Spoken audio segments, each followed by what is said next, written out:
Welcome everyone to my first video with me in front of the camera, and today I'm gonna show you what's inside my engine bay.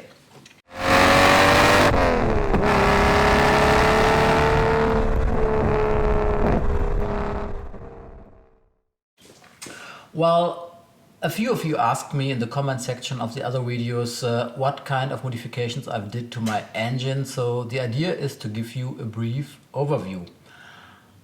Basically, this is a European spec, high compression 1988 engine. We have no emission stuff on it, that means no catalytic converters, no air pump and so on. So just the raw engine, giving you I think around 295 horsepower. Well, there's always room for improvements, even to make an already great engine better. So I did a few modifications to it and I'll show you what. First of all, I was lucky enough to find this Crossmember from an XJ-S on eBay with these cold air intakes right over there and here. So this is a great way to get cold air into the engine compartment, because you know, normally the XJ-S is sucking his air just behind the radiator, which is not the best place. Yeah.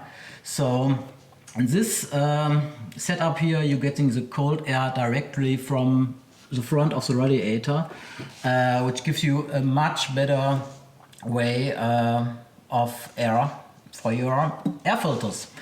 You may have asked why I don't have any kind of ducting or hoses between my air filters and the intake. Well, I explain. I had this in situation before, and it was killing almost all my intake noise, so I decided to put it off, leave it just as it is, without any direct connection between the air filter housing and the crossmember. So maybe I'm losing a few horsepower by it, but I'm getting a much better intake noise, even with these large intake filters, which I show you now. So that's the next thing. We have those air filter housings made by AJ6 Engineering in the UK back in the 80s, which is huge, really huge, 3-inch I think it is, 3-inch trumpets, which give basically no restriction at all. Yeah, they were only in production for a very short period of time because most of the people found this really too loud. I like it. And I was really happy to find these back in the days. So for me, this setup is perfect. Yeah, right. You get your cold air right from there. Have your huge intakes right over here, with this real large trumpets and a really great induction noise.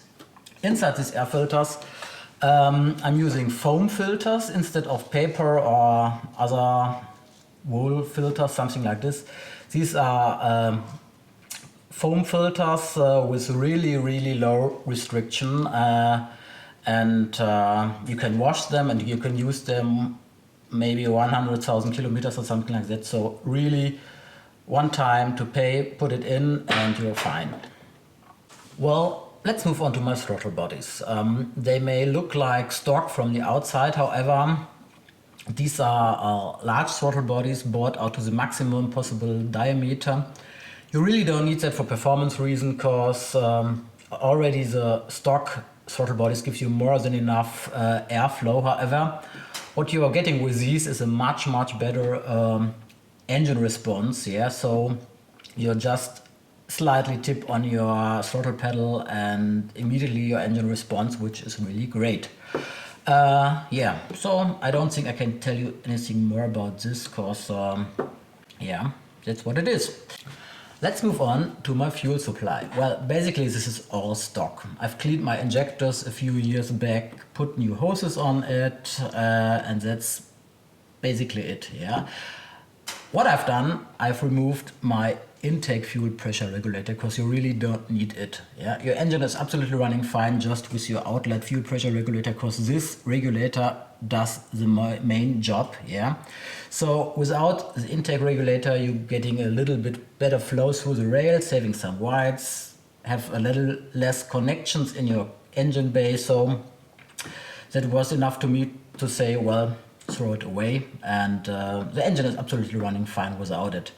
What I've also done, I've added a fuel gauge right over here, so I can monitor my fuel pressure inside the rail while I'm out on the street, and that's great to get some diagnostics while you're on the road.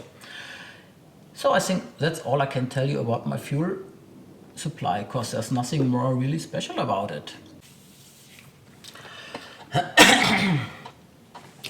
Well, you may have noticed that I don't have overrun valves on this engine, and for those of you who don't know what these valves are doing, I will give you a short explanation.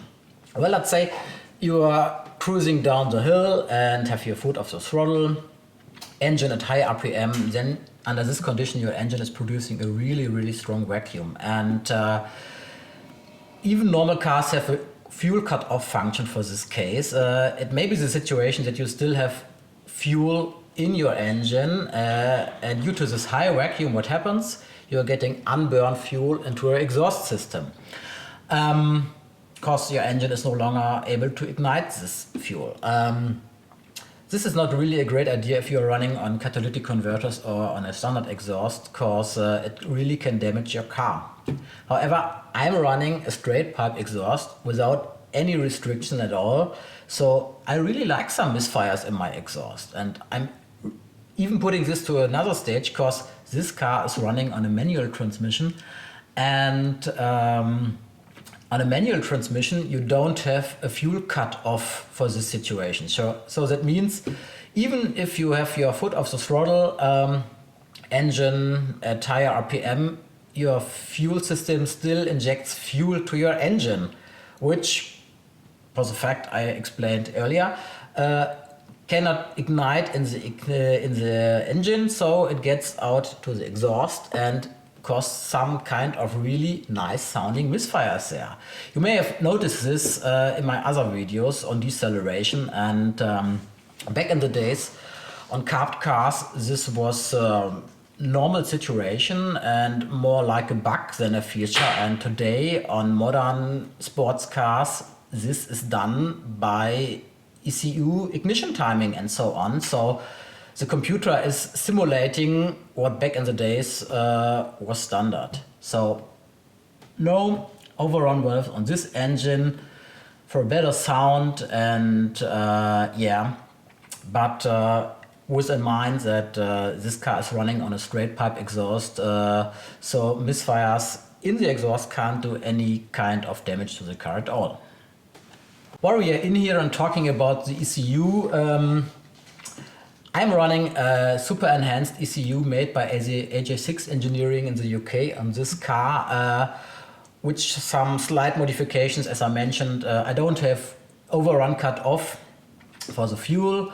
They trimmed the fuel mixture a little bit for the free flow air filters and for the exhaust. By the way, I will introduce my exhaust system on a separate video, because I like to put my cars on stand so I can really show you what's going on under the car and show you in detail what exhaust system I'm running over there. Well, so I think that's it for the overrun valves for the ECU. Let's talk about the ignition. Basically this is a standard Lucas ignition system. However, I've replaced the coil with a performance coil made by MSD. I've tried a few different coils over the last years, and they all run out of spark at around 6,000, 6,500 RPM. And this one actually keeps up to maybe 6.7, 6.8. And for the moment I'm fine with it. Maybe I'm upgrading this to something else later, but actually leave it as it is. Yeah, you may have noticed that I don't have ignition amplifier mounted on my manifold, and the reason for this is quite simple. I've toasted around 2 or 3 ignition amplifier modules over the last years, and I thought it was a good idea to move this amplifier to a place which much less heat, and I found this place right on the top of my radiator. You're getting much cooler air around it. You have those direct airflow from the front, and the amplifier really stays cool there. And the fun fact beside is that the crossmember of the XJ-S already has mounting holes for the amplifier. So I was not the only one who had the idea to give the amplifier a new place and to relocate it. By the way, inside I'm running a Petronix performance module, which can drive coils down to, I think, 0.3 ohms. In my personal view, the car starts a little bit faster with this module, and the exhaust fumes are not smelling that bad, but I cannot rely on facts there, so this is really my own opinion.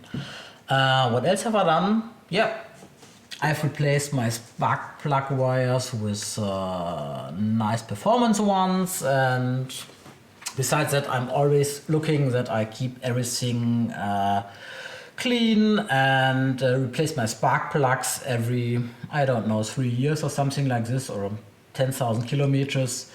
And I think that's it for the ignition timing and the ignition at all. Well, what else can I show you?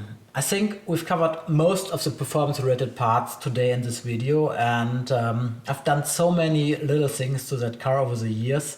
I really can't remember every step of it. And if you have any further specific question concerning my car or your car, just write it down in the comment section below, and I will try to answer as best as I can.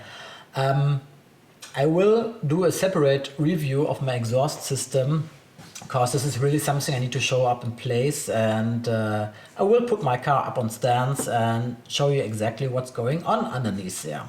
So that's it for today. Hope you enjoy it, have a good time, and more videos are coming soon.